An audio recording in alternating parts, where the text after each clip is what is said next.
This is a phone that looks to me like a disaster. It's marketed because it can bend next to your body. No further comment needed. All right. A 5G is an energy hog. That is the reality. Many countries are realizing it. The Chinese have recently issued a report on it. This is an analysis that was done by a group, I believe, in Australia or England, where they have looked at the global energy consumption and the proportion of global energy consumed by the digital sector. And they have seen tripling in energy consumption in the digital sector. Of course, it triples from, 3% to about 9%, but it's growing, and it's growing so much so that in China, they're rethinking the fact that 5G is an energy hog and that it was marketed to have the ability to increase efficiency. It has increased efficiency, but it has quadrupled demand. And so as a consequence, batteries are running out and people are questioning, why do I want to spend £1,000 more for a 5G phone when it's not going to improve voice? It's just going to allow me to download things faster. And it's already taking time away from important things in life and reducing my productivity, according to many studies that have been done. And so 5G is now being understood to have a massive environmental footprint. Millions of new antennas around the world, billions of new wireless things that need to be consumed. And people are questioning, do I really need them? Especially in a pandemic when many people are suffering economically and can't afford to spend money on shiny new bright things. Next. This is one of the tragedies of our government, is that the Federal Communications Commission has followed ICNIRP limits, International Commission on Non-Ionizing Radiation, and they do not even pretend to protect wildlife or the natural environment. And numbers of reports that can be found on our website show that these limits do not protect birds or bees or trees, and they do not take into account the fact that all migrating animals use a tiny protein in the behind the eye called a cryptochrome, and that is critical to navigation. And nobody can tell us the impact, the long-term impact of using these devices and spreading the radiation into the natural environment more and more. But Albert Balmori has published a recent review that you can find on our website that indicates the extraordinary range of impacts on birds and other living things. Next. This is brilliant work that's been done by our colleagues at ITIS in Switzerland, home of the World Health Organization. And what they've done is to make an actual model of the body of the bee, like the model I showed you earlier of the head. This one on the top, you see the honeybee, which is a kind of charismatic insect if there ever was one. And we all know that without bees, there would not be agriculture. And what this shows you here is that at the different frequencies of 2 gig, 24, and 120 gig, the body of the insect completely absorbs the radiation from the 5G signals, 5G being 24 and 120 gig, completely absorbs it. And what these scientists have concluded is that this could be dangerous to the body temperature overall of these very important insects and interfere with their ability to make honey and to exist. And we know around the world that pollinating insects are under attack. We don't know why. We know that neonicotinoid pesticides are important. We know that other pesticides are important, but no one is seriously asking about the impact of growing amounts of non-ionizing radiation. Next. This is a brilliant study, was done by our colleagues in Germany, and they looked at trees growing in a certain area, and these were the Norway maple trees. And what they show, if you look at the picture at the bottom, those two little protrusions on the far left of the picture are cell towers, right there. And if you look on the right, if you look at that tree, if you would imagine the tree was a person, it's almost, going back to that image, it's almost trying to pull away from the towers. What you see at the top of the crown of the tree, on the right side, where the exposure is very low, you see full, dense leaves. That's what a healthy tree is supposed to look like. But if you look carefully at the left side, you see less and less development of a crown. This has happened over years of exposure. This one image has unfortunately been repeated numerous times, and I would invite you as a project to try to get similar images throughout your area and share them with us at info@EH Trust, because we are looking for further documentation, because the tree damage cannot be denied. What, on the other hand, as I mentioned, we go from the level of the cell to the whole organism. Now we go back to the cell here, and what we can see is that radiofrequency radiation does damage DNA and reduce antioxidants in the blood of people who live close to mobile phone base stations. This is brilliant work done in India, and people's blood were taken. They did not know from whom the blood came when they analyzed it. It was a blinded study, and they looked for certain things in the blood, certain enzymes that show, for example, a repair of damage, glutathione, which is very important to have levels of sufficient to detoxify all the things in the environment that we can't avoid exposure to. And what they showed is that people who lived closer to these antennas, within 80 meters, had 2 to 3 times more damage to their DNA and other enzymes.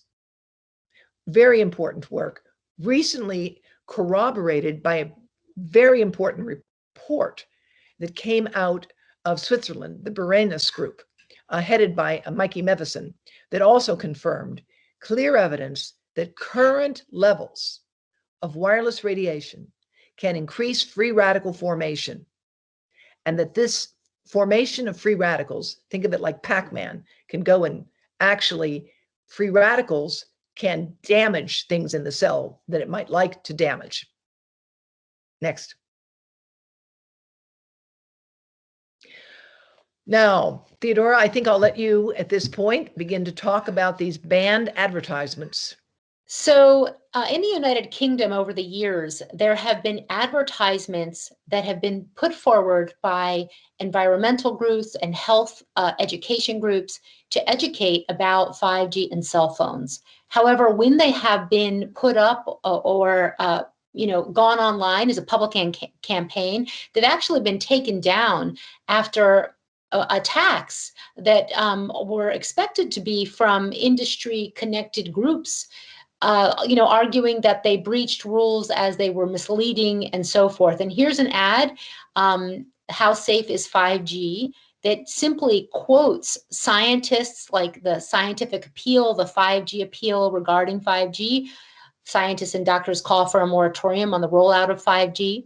5G will substantially increase exposure to radiofrequency electromagnetic fields that have been proven harmful for humans and the environment. And that's a direct quote from the 5G appeal.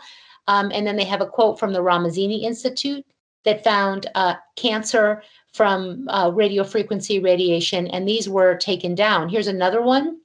Your future is in your hands. This is from several years ago with the Radiation Research Trust, and it was actually put in bathrooms, and they were having to take this down as well.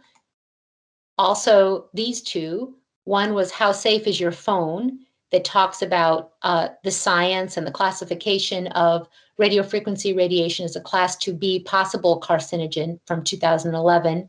And then there was this other advertisement, Worth the Risk, It's Your Call, where instead of apps, they actually had different images that represented different studies and different endpoints scientifically that had been found in the scientific literature. And these also were having to be taken down.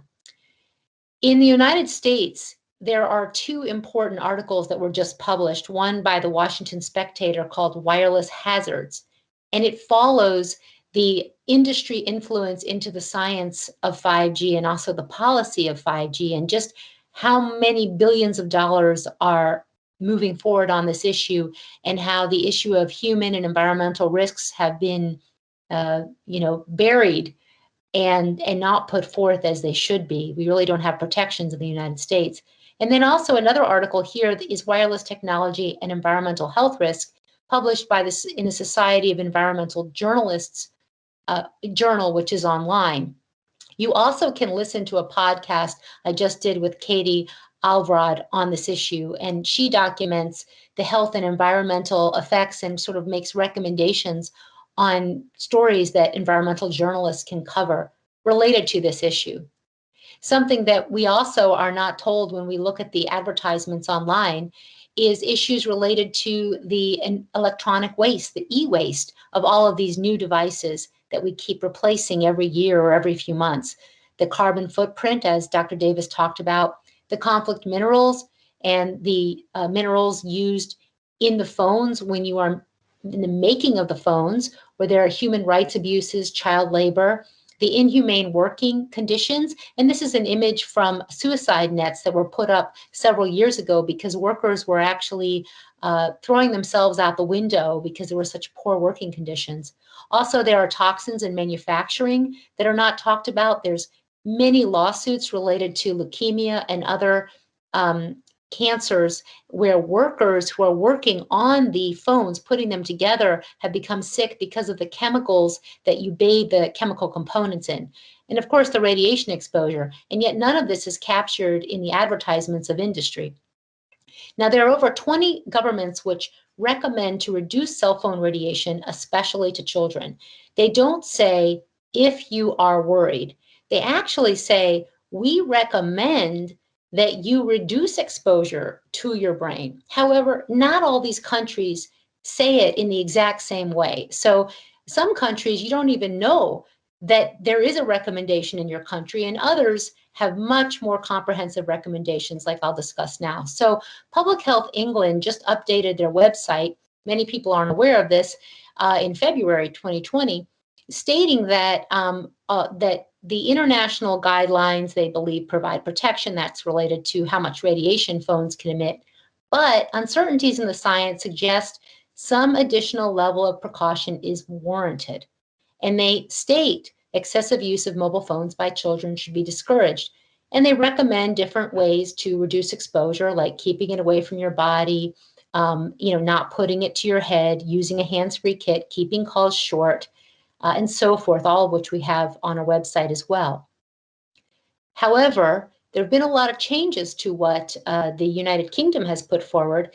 And actually in 2011, there was a leaflet, Mobile Phones and Base Stations, that says, as a precaution, the UK Chief Medical Officers advise that children and young people under 16 should be encouraged to use mobile phones for essential purposes only and to keep calls short. And this image here is from that brochure.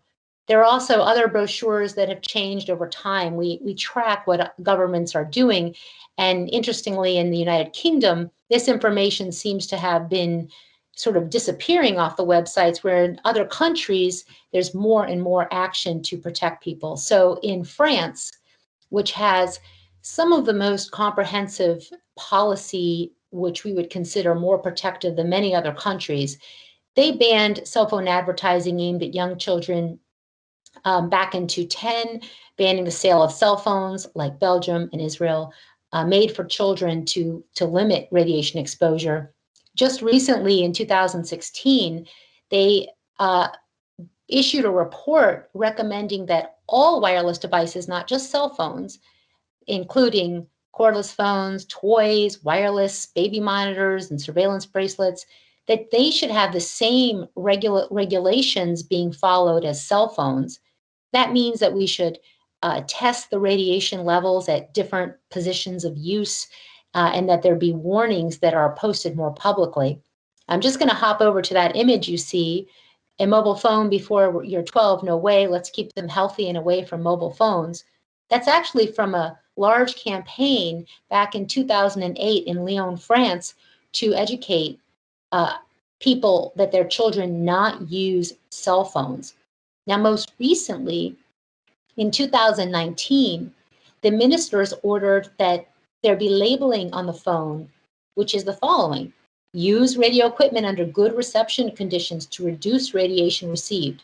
The reason they say that is when you're in an area of poor reception, like 1 bar or 2 bars, there's a lot more radiation coming out of your phone, which some of it, of course, goes in you because the phone is working harder to reach the antenna. So if you're in a basement, if you're in a car traveling, there can be higher levels of radiation from your phone. They also say use a hands-free kit or loudspeaker. Make reasonable use of radio equipment, such as the mobile phone, by children by avoiding nighttime communications and limiting the frequency. They also recommend keeping the phone away from the belly of pregnant women and the lower abdomen of adolescents. And that's from 2019. I also should mention in 2015, there was a large regulation that was put forward where they banned Wi-Fi in nursery school, turning off the Wi-Fi in school so that the default setting is Wi-Fi off unless you need it when it's in use, because why have it on when you're not using it? And they also have all sorts of transparency regulations like labeling hotspots. People can find out how much radiation they are exposed to out in front of their house. They can ask for measurements. There need to be advertising that mention the recommended use of a device that will limit exposure to the head, so a headset. And operators must provide a headset to limit the exposure at the buyer's request. This is the back of a bus in Cyprus, where the Children's Health Committee on Children and the Environment, along with the Commission of the Environment and the Cyprus Department of Health, has a campaign to reduce wireless radiation exposure to children. And the translation is, don't irradiate me, learn how to protect me. This radiation is possibly carcinogenic. And the Cyprus Committee on Children and the Environment actually has several 1-minute public service announcements about how to reduce exposure for parents, for teenagers, for pregnant women. And they just issued a advertisement that was put forward on how the Archbishop Makarios Hospital has removed the Wi-Fi from the neonatal and pediatric units in order to promote a healthier environment for the patients. Now, in French Polynesia, here is an example of a short ad, and they have a lot of regulations similar to France, actually, that they put together to educate people about cell phone radiation. Des ondes électromagnétiques sont émises par la plupart des appareils que nous utilisons dans la vie quotidienne. Pour s'en protéger efficacement et bien utiliser son mobile à la maison comme au travail, adoptons les bonnes pratiques. Retrouvez toutes les informations sur dgen.pf.